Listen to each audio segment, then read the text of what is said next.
Hello.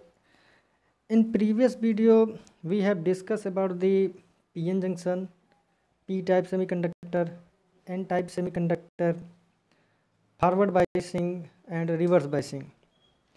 तो semiconductor कैसे बनता है उसके लिए भी डिस्कस हुआ था कि अगर हम पीरियोडिक टेबल की अगर बात करते हैं तो पीरियोडिक टेबल में 91 आपके मेटल्स हैं, 20 आपके नॉन मेटल एंड 7 जो है आपके मेटलॉइड्स होते हैं। तो मेटलॉइड जैसे एलिमेंट्स को ही यूज करके हम सेमीकंडक्टर बना रहे थे।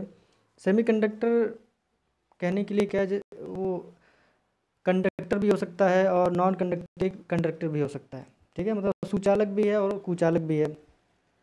तो कुछ नॉन मेटलॉइड्स जैसे हैं, मान लीजिए बोरान है, आर्सेनिक है, जर्मेनियम है, एंटीमनी, पोलोनियम, टेलोनियम। ठीक है, ये सब कुछ मेटलॉइड्स हैं जिनका यूज करते हैं। तो कॉमनली जो है सिलिकॉन और जर्मेनियम का ही यूज करते हैं हम सेमीकंडक्टर में। ठीक है, तो सेमीकंडक्टर में बेसिक ये हम लोग बात किए थे कि अगर सिलिकॉन यूज कर रहे हैं सेमीकंडक्टर में, ठीक है, तो सिलिकॉन में क्या होता था कि अगर हम सिलिकॉन मेटल ही पूरा अरेंज कर दें तो सिलिकॉन के ऑक्टेट के बारे में डिस्कस हुआ था कि सिलिकॉन के ऑक्टेट में सिर्फ 4 इलेक्ट्रॉन होते हैं। ठीक है, तो ऐसे नंबर ऑफ सिलिकॉन लेयर जो है मिला के क्या करते हैं, एक सिलिकॉन का एक मोज़ेक तैयार करते हैं। सिलिकॉन की लेयरिंग या कह लीजिए वेफर प्रिपेयर होता है। ठीक है, तो उसमें क्या है, ऑक्टेट पूरा बन जाता है। जब सिलिकॉन एटम के जब सारे आउटर सेल जब मिलते हैं तो सारे इलेक्ट्रॉन मिलके क्या है, 4 इलेक्ट्रॉन मिलके 8 का जो है ऑक्टेट पूरा कर लेते हैं। तो कोई भी इलेक्ट्रॉन क्या है, फ्री नहीं है। अब जैसा कि आप जानते हैं, अगर किसी भी मटेरियल में इलेक्ट्रॉन फ्री नहीं है, ठीक है, तो एज ए वो इंसुलेटर काम करता है। ठीक है, वो कंडक्टर नहीं रह जाता।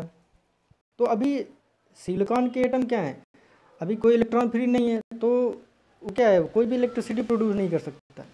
तो सिलिकॉन में क्या है कि हम उसमें कुछ इम्प्योरिटी मिलाते हैं। इम्प्योरिटी कहने का मतलब क्या है कि अगर मान लीजिए हमको एन टाइप बनाना है, ठीक है, एन टाइप बनाने के छोड़ दीजिए, इससे मान लीजिए हमको इम्प्योरिटी मिलाना, तो इम्प्योरिटी मिलाने के लिए क्या इलेक्ट्रॉन हमको जो है चाहिए। तो इलेक्ट्रॉन के मूवमेंट या उनको फ्री इलेक्ट्रॉन के लिए हम क्या करते हैं, इम्प्योरिटी मिलाते हैं। फॉर एग्जांपल एंटीमनी की अगर हम बात करें तो एंटीमनी के आउटर सेल में जो है 5 इलेक्ट्रॉन होते हैं।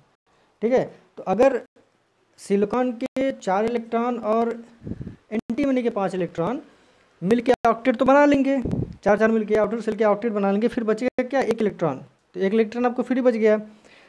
लेकिन सिर्फ हमको इलेक्ट्रॉन निकाल के थोड़ी नहीं चाहिए, हमको होल्स भी तो चाहिए, एक खाली स्पेस। तो खाली स्पेस के लिए क्या करते हैं, हम लोग बोरान मिलाते हैं। तो बोरान में क्या होता है, बोरान के आउटर सेल में जो है 3 इलेक्ट्रॉन होते हैं। ठीक है, और सिलिकॉन के आउटर सेल में 4 इलेक्ट्रॉन होते हैं। तो ये ऑक्टेट बन नहीं पाता है। ठीक है, ऑक्टेट नहीं बन पाता है, एक खाली स्पेस बच जाता है। तो इसी में क्या है कि अगर हम मान लीजिए किसी सिलिकॉन में अगर हम एंटीमनी इम्प्योरिटी मिला रहे हैं, ठीक है, इसे इम्प्योरिटी कर रहे हैं, ठीक है, अब इलेक्ट्रॉन क्या है, इसमें जब एंटीमनी हम मिलाएंगे सिलिकॉन में तो वो एन टाइप सेमीकंडक्टर हो जाएगा। ठीक है, और उसी सिलिकॉन में अगर हम बोरान मिला देते हैं तो पी टाइप सेमीकंडक्टर हो जाएगा। ठीक है, और इन्हीं दोनों की कॉम्बिनेशन से जो हम कंपाउंड बना रहे हैं, जो एलिमेंट बना रहे हैं या फिर जो डिवाइस बना रहे हैं, वो क्या है, सेमीकंडक्टर है। ठीक है, तो सेमीकंडक्टर में इसी सेमीकंडक्टर का यूज इसी प्रिंसिपल पे, ठीक है, इसी बेसिस पे क्या है, हम सोलर सेल को भी बनाते हैं। ठीक है, तो बेसिकली पहला जो सोलर सेल जिन्होंने इन्वेंट किया था वो थे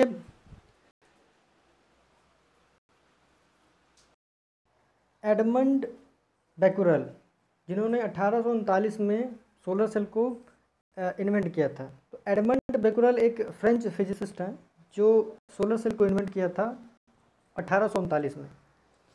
ठीक है, सोलर सेल बेसिकली करता क्या है, सोलर सेल जो सोलर रेडिएशन है, ठीक है, सोलर रेडिएशन को डायरेक्टली इलेक्ट्रिकल एनर्जी में कन्वर्ट कर देता है बाय द फोटोवोल्टाइक इफेक्ट। ठीक है, तो फोटोवोल्टाइक इफेक्ट क्या है, ये फिजिकल और केमिकल कंपोनेंट्स का रिएक्शन से होता है। ठीक है, तो ये सोलर सेल जैसे अगर हम देखिए इसमें जनरेशन की बात करें, जनरेशन ऑफ सोलर सेल, तो फर्स्ट जनरेशन में क्या था, फर्स्ट जनरेशन में आप देखे होंगे कि जो सोलर सेल बनता था उसकी थिकनेस बहुत ज़्यादा होती थी। ठीक है, वो हैवी होता था, उसके बहुत ही एक्सपेंसिव होता था। ठीक है, कंस्ट्रक्शन उसके बहुत ही प्रॉपर प्रॉब्लम होती थी। ठीक। तो फर्स्ट जनरेशन में क्या, जो भी हम बना रहे हैं टाइप्स ऑफ सोलर सेल, वो सिलिकॉन बेस्ड है। फर्स्ट जनरेशन में क्या है, पूरा सिलिकॉन बेस्ड है। ठीक है। तो सोलर सेल यूज कहाँ करते हैं एक्चुअली, अगर हम बात करें सोलर सेल, तो सोलर सेल में क्या है कि अगर फर्स्ट जनरेशन में बात करें तो बहुत ही माइन्यूट लेवल में जो है वो इलेक्ट्रिकल करंट जो जनरेट कर रहा था। ठीक है। तो यूजुअली जो है यहीं से क्या है, इलेक्ट्रिकल कंजर्वेशन की जो है बात आती है। अगर हम बात करें एनर्जी सेविंग की, एनर्जी कंजर्व करने की, ठीक है, तो सोलर सेल क्या है, ये बहुत ही इफिशियंटली, अगर हम ग्रीन बिल्डिंग की बात करें, ग्रीन आर्किटेक्चर की बात करें, या एनर्जी कंजर्विंग कोई भी सिस्टम की अगर हम बात करें, ठीक है, तो वहाँ पे आप पूरी तरह क्या करते हैं, सोलर सेल पे ही डिपेंड है। ठीक है। पूरा का पूरा जो है सोलर सेल ही आपको एनर्जी कंजर्व करता है। ठीक। तो ग्रीन बिल्डिंग में टोटली देखिए, अगर हम अब ग्रीन बिल्डिंग बनाते हैं, ठीक है, तो ग्रीन बिल्डिंग में पूरा का पूरा जो भी आप अप्लायंस लगाएंगे या फिर पूरा का पूरा डिवाइस जो है सोलर सेल बेस्ड ही करेंगे। ठीक है। क्योंकि अगर आप एनर्जी सेविंग कॉन्सेप्ट पे अगर काम कर रहे हैं तो आपका यही मोटो होगा कि हम जो भी एनर्जी है कम से कम इफिशिएंटली 80% जो एनर्जी सेव कर लें। ठीक है। तो पूरे बिल्डिंग में जो है ये डिज़ाइन करता है, आर्किटेक्ट डिज़ाइन करता है ग्रीन आर्किटेक्ट के थ्रू। ठीक है। तो अब देखिए, अगर ग्रीन बिल्डिंग की अगर हम बात करें तो ग्रीन बिल्डिंग बारे में थोड़ा सा ब्रीफ डिस्कशन कर लेते हैं। तो ग्रीन बिल्डिंग की अगर हम बात करें तो ग्रीन बिल्डिंग का मेन पर्पज ये होता है कि वो एनर्जी कंजर्व करे, एनर्जी को सेव करे। ठीक है। वाटर को सेव करे। ठीक है। आपका जो इको फ्रेंडली हो, ठीक है, इन्वायरमेंट को कोई लॉस ना करे, कोई एयर पॉल्यूशन, नॉइस पॉल्यूशन, ठीक है, या land pollution, soil pollution, water pollution, किसी तरह कोई पॉल्यूशन इन्वायरमेंट या एटमॉस्फेयर को ना हो। ठीक है। तो ग्रीन बिल्डिंग का यही जो है मेन पर्पज़ है कि हम कुछ भी पॉल्यूट ना करें। ठीक है।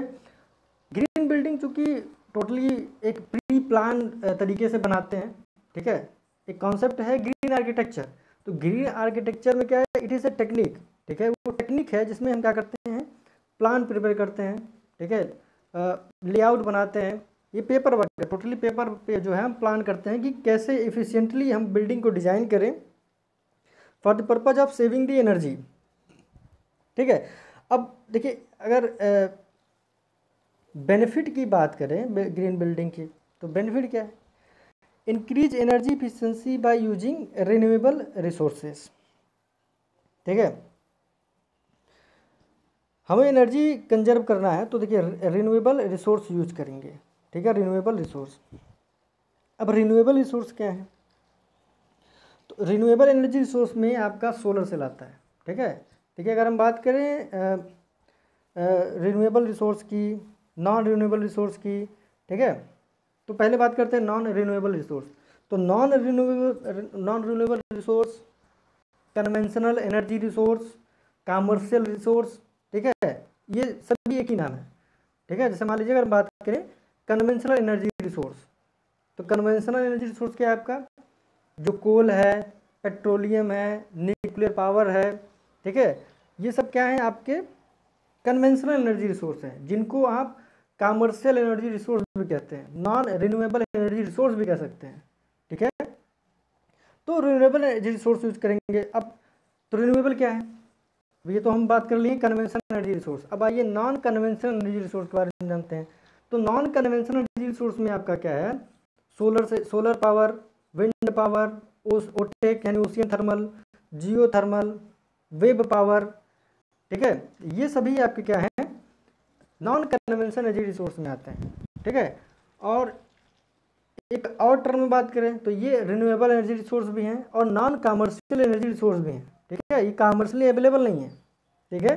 कमर्शियल यानी मार्केट में अवेलेबल, जैसे मान लीजिए कोल आपको मार्केट में मिल जाएगा, एलपीजी, पेट्रोल, ठीक है, ये आपको मार्केट में मिल जाएगा। ठीक है। लेकिन अगर हम बात करें जियो थर्मल पावर की, वेब पावर की, विंड पावर की, ठीक है, तो ये कमर्शियल अवेलेबल नहीं है। ठीक है। इवन अगर हम 20 साल पहले बात करें तो सोलर पावर भी जो है कमर्शियल नहीं था, बहुत ही ये कॉस्टली था। ठीक है। खैर अब तो जो है चूँकि गवर्नमेंट जो है प्रमोट कर रही है, ठीक है, तो बहुत से उसमें क्या है, सब्सिडीज़ मिल रही हैं सोलर सेल में, सोलर पावर में जो है, या सोलर डिवाइसेस में क्या है, बहुत से सब्सिडी गवर्नमेंट द्वारा दिया जा रहा है, जिससे लोग इफिशिएंटली इसको इंस्टॉल कर रहे हैं। ठीक है। तो फर्स्ट पॉइंट क्या कह रहा है, इंक्रीज एनर्जी इफिशिएंसी। अपनी बिल्डिंग की एनर्जी इफिशिएंट कैसे कर सकते हैं, रिन्यूएबल एनर्जी रिसोर्स यूज़ करके, यानी सोलर पावर, विंड पावर जैसे डिवाइसेस को यूज़ करके। ठीक है,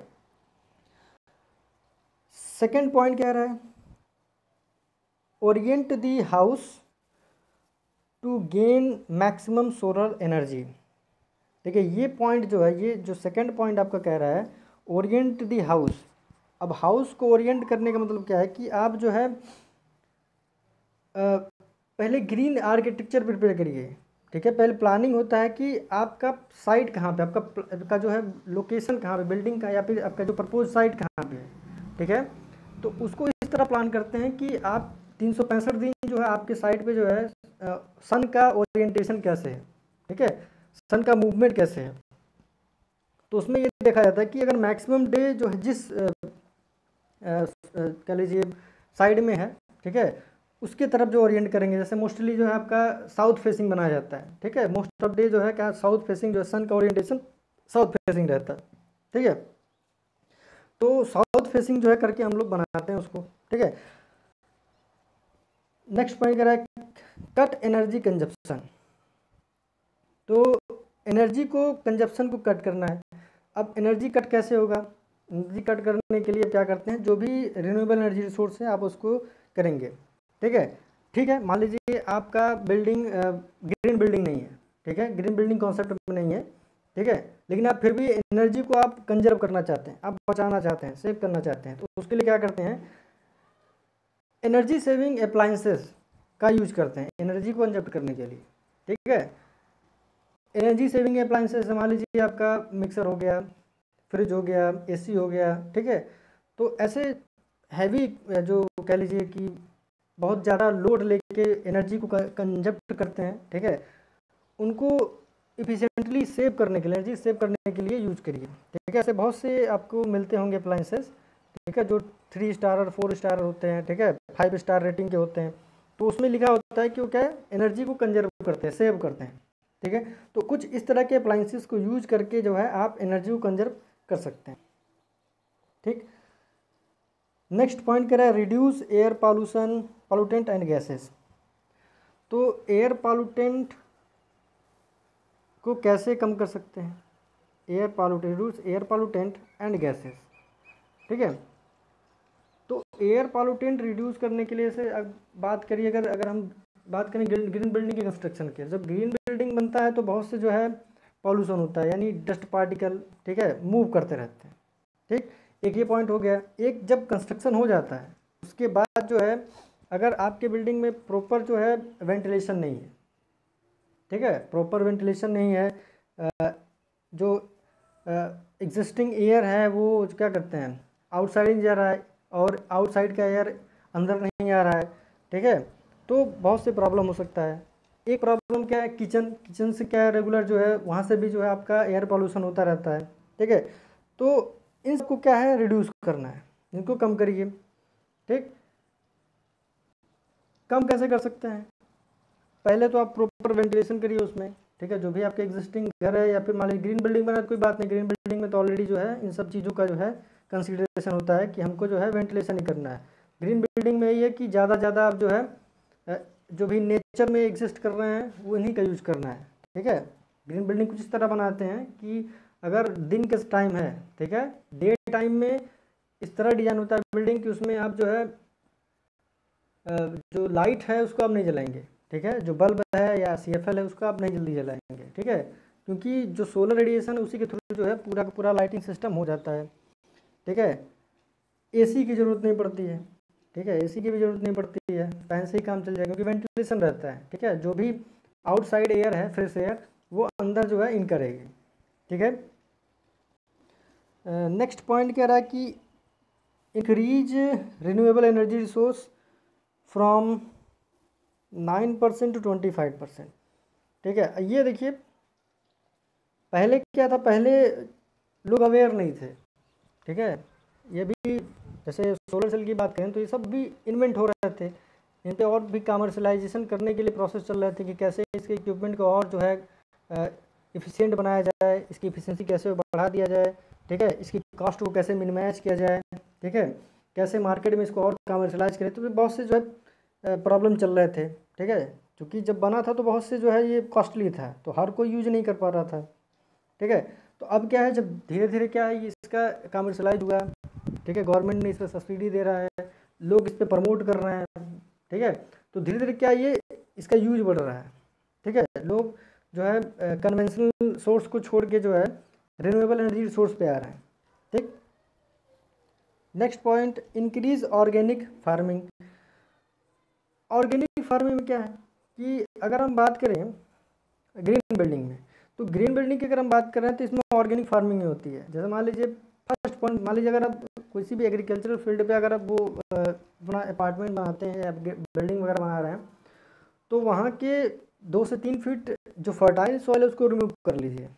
ठीक है, या फिर आप चाहें तो बेसमेंट बना लीजिए। ठीक है, फाउंडेशन आप वहीं पे सेट कर लीजिए, जो भी फर्टाइल सॉइल है उसको रिमूव कर लीजिए, और उसको जो है ऊपर टेरेस फार्मिंग कर सकते हैं। आपके जो आखिरी फ्लोर होगा उस पर जो है टेरेस फार्मिंग कर सकते हैं। ठीक है, और तो ग्रीन कॉन्सेप्ट में यही होता है कि आपके पास जो भी स्पेस छूटा है, जो भी आपके पास मान लीजिए गैलरी है, ठीक है, कहीं रूम में आपके पास जो है जगह खाली है, चाहे टेरेस पे जगह खाली है, तो वहाँ पे क्या है, आप ज़्यादा से ज़्यादा क्या ग्रीन प्लांटेशन, ठीक है, ऐसे पौधों का यूज़ करिए जो ऑक्सीजन ज़्यादा रिलीज करते हो। ठीक है, तो देखिए अगर कि ये भी चीज़ है, देखिए अगर एम्बियंट एयर क्वालिटी अगर मान लीजिए आपके इंडोर एयर क्वालिटी में बहुत ज़्यादा है, ठीक है, मान लीजिए बहुत ज़्यादा पॉल्यूशन आपके इंडोर में है, तो कमरों में ज़्यादा पॉल्यूशन है एयर की, तो यही जो ग्रीन प्लांटेशन है, ठीक है, ये उसको थोड़ा कम कर सकता है। ठीक, तो ऐसे कुछ कॉन्सेप्ट हैं जिसको हम यूज करके कर सकते हैं। ठीक है, तो ग्रीन ऑर्गेनिक फार्मिंग में क्या है कि जो भी हम सॉइल है उसको हम क्या करेंगे, टेरेस फार्मिंग करेंगे। जो भी ग्राउंड का 3 से 4 फीट का जो फर्टाइल सॉइल है उसको वहाँ से रिमूव करके जो है हम कहीं भी फर्टिलिटी के लिए टेरेस ज़्यादातर यूज़ करते हैं, टेरेस को जो है ऑर्गेनिक फार्मिंग के लिए यूज़ कर सकते हैं। ठीक है, ओके, बाय। नेक्स्ट वीडियो में बाकी देख लिया जाएगा। ओके, ठीक।